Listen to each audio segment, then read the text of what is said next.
Biology में हम लोग पढ़ रहे थे पौधे में पोषण। तो पिछले वीडियो में हम लोग प्रकाश संश्लेषण तक पढ़ चुके हैं कि प्रकाश संश्लेषण में क्या होता है कि हरे पौधे वायुमंडल से कार्बन डाइऑक्साइड और पृथ्वी से जमीन से जल ग्रहण करके कार्बन डाइऑक्साइड और जल दोनों आपस में रिएक्शन करते हैं और ग्लूकोज का निर्माण करते हैं और पौधे अपना उसी ग्लूकोज से अपना पोषण करते हैं। तो ये मतलब यहाँ तक हम पिछला वीडियो में पढ़ चुके थे। प्रकाश संश्लेषण में क्या होता है, प्रकाश संश्लेषण की प्रक्रिया होती है 2 चरण में पूरा होता है। पहला चरण होता है प्रकाशीय अभिक्रिया। प्रकाशीय अभिक्रिया जो यहाँ मतलब पिछला वीडियो नहीं देखे हैं वो हमारे मतलब ये चैनल को क्लिक कीजिएगा तो साइड में प्ले लिस्ट होगा, ठीक है। प्ले लिस्ट को क्लिक कीजिएगा तो उसके नीचे में सबका फाइल बना हुआ है। 10th का बायोलॉजी का फाइल अलग है, मैथ का फाइल अलग है, केमिस्ट्री का फाइल अलग है, फिजिक्स का फाइल अलग है। तो सबसे पहले बायोलॉजी वाला में जाइएगा, पीछे का 2 वीडियो बायोलॉजी का डला हुआ है, उस दोनों वीडियो को देख लीजिएगा, उसके बाद इसको देखिएगा तो ज्यादा समझ में आएगा। देखिए प्रकाश संश्लेषण की अभिक्रिया 2 चरणों में होती है और पहला आपका होता है प्रकाशीय अभिक्रिया। प्रकाशीय अभिक्रिया का खोज जो किया था वो हिल नामक वैज्ञानिक ने किया था, ठीक है। हिल नामक वैज्ञानिक ने किया था, इसीलिए इसे हिल रिएक्शन भी कहते हैं, ठीक है। और ये जो होते हैं ये हरित लवक के ग्राना में होते हैं, हरित लवक के ग्राना भाग में होते हैं। आप लोग पढ़े होंगे, पिछला वीडियो में बताए थे कि हरित लवक जो होते हैं, हरित लवक के अंदर क्या पाए जाते हैं, ग्राना पाए जाते हैं और इसी ग्राना में हिल रिएक्शन होता है, प्रकाशीय अभिक्रिया होता है, ठीक है। इसमें क्या होता है कि ये ग्राना में उपस्थित हरित कण, ग्राना में क्या पाए जाते हैं, हरित कण। ये हरित कण क्या करते हैं, ये सूर्य के प्रकाश से, यहाँ से सूर्य के प्रकाश को ग्रहण करते हैं, सूर्य के प्रकाश को ग्रहण करते हैं और जमीन से क्या आता है, जल और वायुमंडल से CO2, इन दोनों का रिएक्शन करवा देते हैं। ये सूर्य के प्रकाश, हरित कण सूर्य से प्रकाश लेकर उसमें जो ऊर्जा रहता है उस ऊर्जा से इन दोनों का रिएक्शन करा देते हैं। जब इन दोनों का रिएक्शन कराते हैं तो ग्लूकोज का निर्माण करता है। ग्लूकोज का निर्माण करने के साथ साथ ये H2O जो होता है ये टूट जाता है।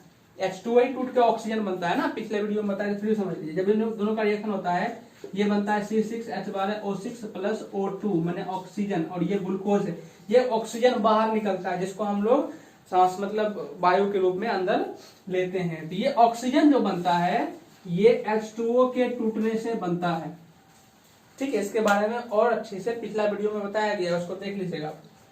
ये H2O के टूटने से ही ऑक्सीजन बनता है। अब ये H2O जब टूटता है, H2O कहाँ टूटता है, ग्राना में। इसके बारे में किसने बताया, हिल नामक बताया, वैज्ञानिक ने बताया, इसीलिए इसे हिल रिएक्शन या प्रकाशीय अभिक्रिया भी कहते हैं।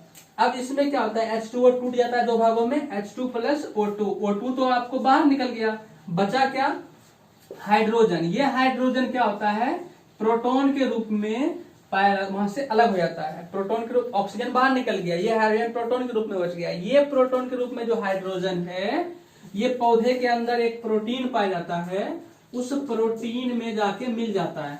अब देखिए H2O टूटा तो क्या बना, एक ऑक्सीजन बना, वो तो बाहर निकल गया। अब बचा क्या, हाइड्रोजन। जब H2O टूटता है, आप लोग पढ़े होंगे, H2O जब टूटता है तो ये बनता है H2 प्लस O2। O2 तो बाहर निकल गया, बचा क्या, H2। ये H2 जो होता है पौधे के अंदर एक प्रोटीन पाया जाता है, उस प्रोटीन में जाके ये हाइड्रोजन जाके मिल जाता है। उस प्रोटीन में जब हाइड्रोजन जाके मिल जाता है तो प्रोटीन में हाइड्रोजन मिल जाने के बाद ये बनाता है NADP बनाता है, जिसको बोलते हैं निकोटिनामाइड एडेनिन डाइन्यूक्लियोटाइड फॉस्फेट, ये बनाता है। इसको एक बार और समझ लीजिए। प्रकाश संश्लेषण की प्रक्रिया होती है 2 चरणों में होती है। पहला होता है प्रकाशीय अभिक्रिया। प्रकाशीय अभिक्रिया में प्रकाश की उपस्थिति अनिवार्य है, ठीक है।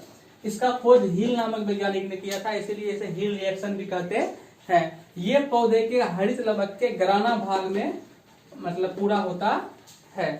ग्राना भाग में क्यों होता है, क्योंकि पौधे के ग्राना भाग में हरित कण पाया जाता है। ये हरित कण ही क्या कहते हैं, क्लोरोफिल।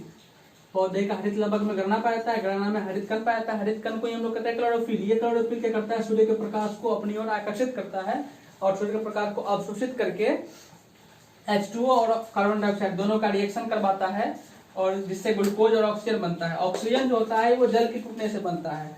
तो ये H2O जो टूटता है ये ऑक्सीजन और हाइड्रोजन में टूटता है। ये देखिए H2O जब टूटता है तो हाइड्रोजन और ऑक्सीजन उठता है और ये ऑक्सीजन बाहर निकल जाता है, बच जाता है हाइड्रोजन। ये हाइड्रोजन पौधे के अंदर एक प्रोटीन पाया जाता है, उस प्रोटीन से जाके मिल जाता है, प्रोटीन और हाइड्रोजन जब ये दोनों आपस में मिल जाता है तो ये बनाता है NADP, जिसको बोलते हैं निकोटिनोमाइड एडेनिन डाइन्यूक्लियोटाइड फॉस्फेट।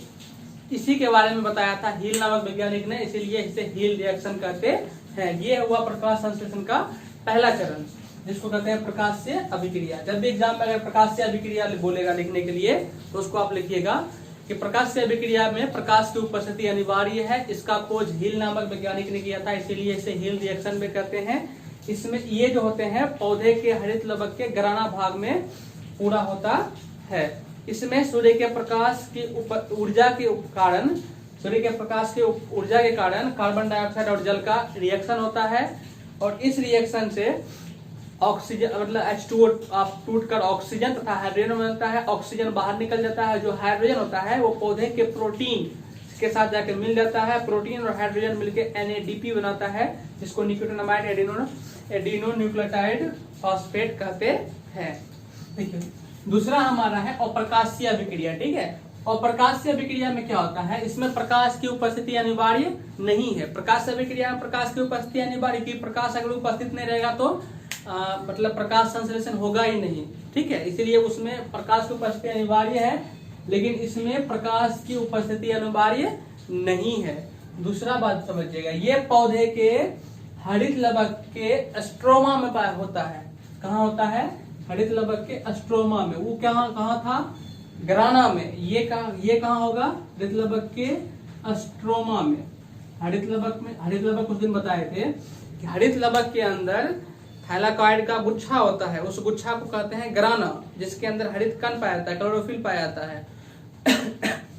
कि हरित लवक के कई सारे ऐसे जगह हैं जो खाली रहते हैं, उस खाली जगह को हम लोग कहते हैं स्ट्रोमा। इसी स्ट्रोमा में अप्रकाशीय अभिक्रिया होता है। अप्रकाशीय अभिक्रिया में प्रकाश की उपस्थिति अनिवार्य नहीं है और ये हरित लवक के स्ट्रोमा में पूरा होता है। ठीक है, और ये ऊर्जा प्राप्त करते हैं किससे? NADPH2 आयन से। अभी तुरंत बताए थे NADP कैसे बनता है, कि प्रकाश से अभिक्रिया में जो हाइड्रोजन बचा वो हाइड्रोजन प्रोटीन से मिलता है, वो प्रोटीन बनाता है NADP और इसी से ऊर्जा प्राप्त करता है कौन? स्ट्रोमा में। इसी से ऊर्जा प्राप्त होगा और इसी से अप्रकाशीय अभिक्रिया होगा। ठीक है, देखिए इसका खोज केल्विन नामक वैज्ञानिक ने किया। ठीक, किसने किया इसका खोज? केल्विन नामक वैज्ञानिक ने किया। और यह प्रक्रिया जो होती है एक चक्र में पूरा होता है, एक चक्र में पूरा होता है। चक्र का मतलब एक प्रक्रिया थ्रू पूरा होता है, उस चक्र के केल्विन चक्र के थ्रू पूरा होता है, इसीलिए इसे केल्विन चक्र या केल्विन साइकिल भी कहते हैं। केल्विन साइकिल कहाँ होता है? स्ट्रोमा में। हील रिएक्शन कहाँ होता है? ग्राना में। केल्विन साइकिल में प्रकाश की उपस्थिति अनिवार्य नहीं है, हील रिएक्शन में प्रकाश की उपस्थिति अनिवार्य है। ठीक है, दोनों प्रकाश संश्लेषण का ही भाग है, दोनों से ऊर्जा ही मिलता है। प्रकाश अभिक्रिया पहला चरण है और प्रकाश अभिक्रिया दूसरा चरण है। ठीक है, ये चक्र के रूप में काम करता है। चक्र के रूप में कैसे काम करता है उसको तो आप लोग समझिएगा। ठीक है, देखिए इसमें क्या होता है कि एक पेंटोज के साथ एक कार्बन डाइऑक्साइड जुड़ा रहता है। ठीक है, एक पेंटोज के साथ एक कार्बन डाइऑक्साइड जुड़ा रहता है और ये हाइड्रोजन के साथ मिलकर ग्लूकोज बनाता है। क्या बनाता है? ग्लूकोज। इसमें क्या होता है कि एक पेंटोज में कार्बन डाइऑक्साइड जुड़ा रहता है और ये हाइड्रोजन के साथ मिलकर ग्लूकोज बनाता है। अब ये ऐसी जो होती है, ये सिर्फ 6 चक्र होते हैं। कितने चक्र होते हैं? ये देखिए, एक चक्र हुआ, एक पेंटोज कार्बन डाइऑक्साइड के ग्लूकोज बनाया और ऐसे ऐसे कितने चक्र हुए? 6 चक्र। जब 6 चक्र में होता है तो उसमें क्या होता है? 6 पेंटोज। ठीक है, 6 पेंटोज 6 कार्बन डाइऑक्साइड के साथ मिलकर 6 ग्लूकोज का निर्माण करते हैं। ठीक है, 6 चक्र में 6 पेंटोज 6 कार्बन डाइऑक्साइड के साथ मिलकर 6 ग्लूकोज का निर्माण करते हैं। अब ये 6 ग्लूकोज फिर क्या करते हैं? ये 6 ग्लूकोज 5 ग्लूकोज में पुनः टूट जाते हैं और बचे कितने ग्लूकोज? 1 ग्लूकोज। ये 6 ग्लूकोज जो है 5 ग्लूकोज अलग कर देते हैं और 1 ग्लूकोज को अलग कर देते हैं, और ये 5 ग्लूकोज फिर 6 पेंटोज का निर्माण करते हैं, और ये 6 पेंटोज फिर 6 ग्लूकोज का निर्माण करते हैं, फिर 6 ग्लूकोज 5 ग्लूकोज में टूटता है, 1 ग्लूकोज अलग हो जाता है, और फिर ये 5 ग्लूकोज 6 पेंटोज में बनता है। इस तरह से ये चक्र चलते रहता है, इसीलिए इसको बोलते हैं चक्र, साइकिल के रूप में ये प्रक्रिया कंटिन्यू चलते रहता है। सबसे पहले क्या होता है कि 6 पेंटोज 6 कार्बन डाइऑक्साइड मिलकर 6 ग्लूकोज बनाता है, ये 6 ग्लूकोज में से 1 ग्लूकोज अलग हो जाता है और 5 ग्लूकोज अलग हो जाता है, ये 5 ग्लूकोज फिर 6 पेंटोज का निर्माण कर देता है, फिर ये 6 पेंटोज यहाँ पे देखिए 6 पेंटोज 6 ग्लूकोज बना देता है, फिर 6 ग्लूकोज में से 1 ग्लूकोज अलग हो जाता है और 5 ग्लूकोज अलग होता है, ये 5 ग्लूकोज फिर क्या करते हैं 6 पेंटोज का निर्माण कर देते हैं। इस तरह से 6 चक्र पूरा होने पर, कितने चक्र पूरा हुआ है 6 चक्र, 6 चक्र पूरा होने पर हमारे पास ग्लूकोज कितना अणु बचा है, तो हमारे पास ग्लूकोज का सिर्फ 1 अणु ही बचा है, क्योंकि 5 अणु ग्लूकोज तो पुनः फिर वहीं चला गया है। तो 6 चक्र पूरा होने पर हमारे पास 1 अणु ग्लूकोज का बनता है, और 1 अणु ग्लूकोज का बनता है, इसी से पौधा अपना भोजन करता है। खाने का मतलब प्रकाश रहेगा तो प्रकाश की उपस्थिति में भोजन बनाएगा, प्रकाश नहीं रहेगा तो जब तक NADPH2 रहेगा तब तक उसके ऊर्जा से पौधा बिना प्रकाश के भी अपना भोजन बना के जिंदा रह सकते हैं। ठीक है, तो ये था आपका प्रकाशीय और अप्रकाशीय अभिक्रिया। ठीक है, तो नेक्स्ट पॉइंट हमारा होता है कि प्रकाश संश्लेषण के लिए आवश्यक वस्तु मतलब कारक, प्रकाश संश्लेषण के लिए आवश्यक कारक,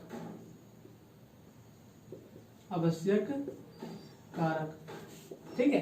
प्रकाश संश्लेषण के लिए आवश्यक कारक, कहने का मतलब कि प्रकाश संश्लेषण के लिए किस चीज की आवश्यकता होती है, मतलब किस चीज के बिना हम प्रकाश संश्लेषण की क्रिया नहीं हो सकता है, तो उसी चीज को देखिएगा। प्रकाश संश्लेषण के लिए सबसे पहले क्या चाहिए, पहले चाहिए सूर्य का प्रकाश, सूर्य का प्रकाश। नेक्स्ट दूसरा चाहिए कार्बन डाइऑक्साइड, ठीक है।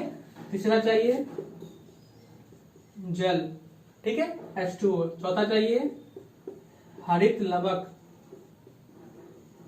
इसके अंदर क्या चाहिए हरित कण या क्लोरोफिल, ठीक है।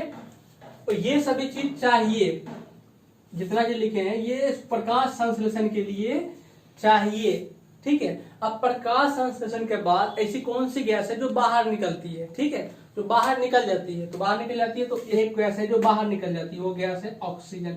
ये गैस बाहर निकल जाती है, बाकी बात ये जितने भी चीज हैं ये सब प्रकाश संश्लेषण के लिए चाहिए, जिसमें सूर्य की प्रकाश, हरित लवक हरे पौधे में पाए जाते हैं, जल जमीन से लेते हैं, कार्बन डाइऑक्साइड वायुमंडल से लेते हैं, सूर्य का प्रकाश ये क्लोरोफिल उसको अवशोषित कर लेते हैं, इसके द्वारा ये बनाते हैं ग्लूकोज और ऑक्सीजन।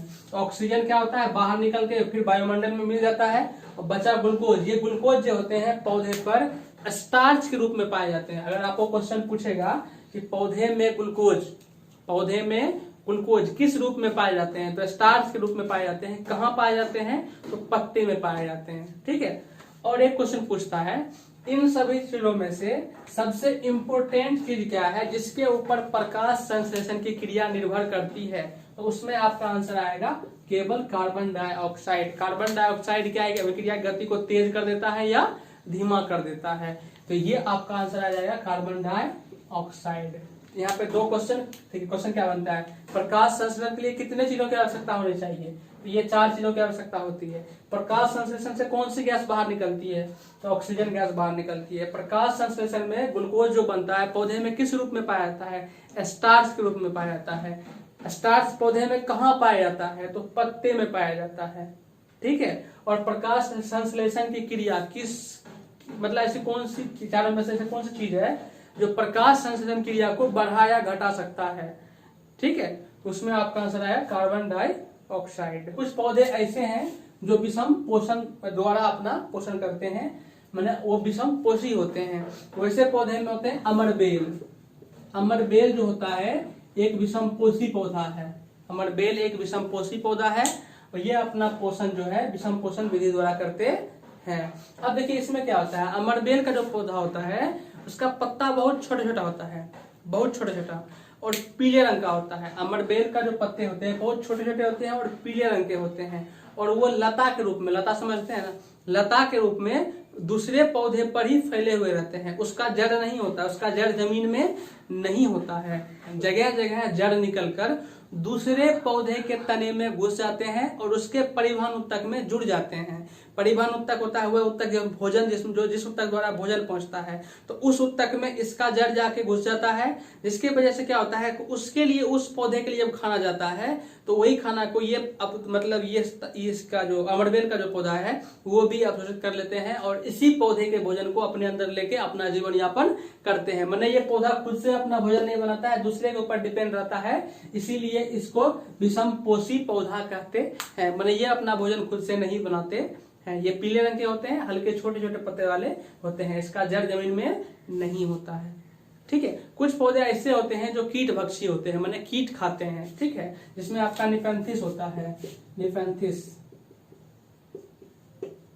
और डिस्किडिया और येट्रिगुलेरिया।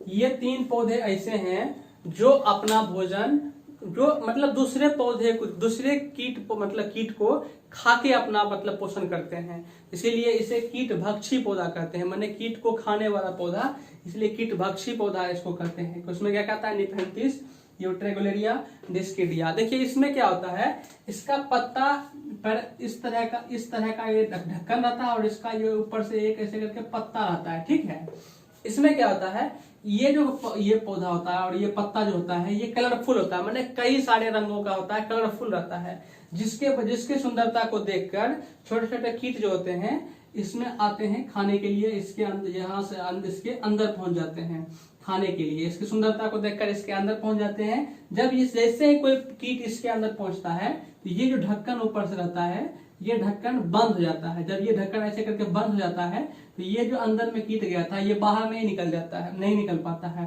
तो इसी का जो इसका जो अंदर रस है वो इसी के रस से, कीट था उसी के रस को ये अवशोषित कर लेते हैं, हम ये निपेंथिस अवशोषित कर लेते हैं और इसी के रस को अवशोषित करके अपना जीवन यापन करते हैं। तो इसको, ये आपका होता है कीट भक्षी पौधा।